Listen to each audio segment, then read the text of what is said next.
جب ترازو والا ترازو اٹھاتا ہے اور بالکل صحیح تولتا ہے، یہ عدل ہے، اس کے برخلاف ظلم ہے تو ظلم کیا ہے؟ ظلم کہتے ہیں وضع شیء علی غیر محلہ، کسی کی چیز کو، کسی کی حق کو اپنے جگہ پر استعمال نہ کرنا، یہ ظلم ہے۔ جناب والا ٹوپی اسی کی ہے میں چھین لوں، قلم اسی کا ہے میں چھین لوں، کتابیں اسی کی ہے میں چھین لوں، گاڑی اسی کا ہے میں چھین لوں، یہ ظلم ہے۔ تو بھائیو ہر کوئی انصاف کرے، صدر انصاف کرے، وزیر اعظم انصاف کرے، مزدوروں سے انصاف ہو، غریبوں سے انصاف ہو۔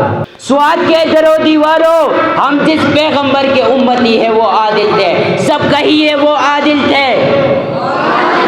حضور اماں کی گود میں دودھ دائیں پستان سے پیتے تھے، ایک دن جلدی میں مائیں حلیمہ نے اس کا منہ دوسری طرف موڑا، حضور نے دودھ پینا بند کر دیا۔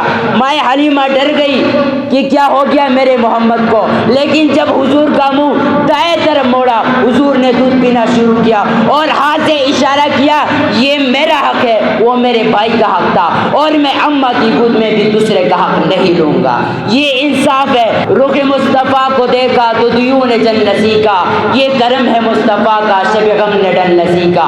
یہ فلک رکی ہوئی تھی، یہ زمین تھاما ہوا تھا، چلے جب میرے محمد تو جہان چل رسی کا۔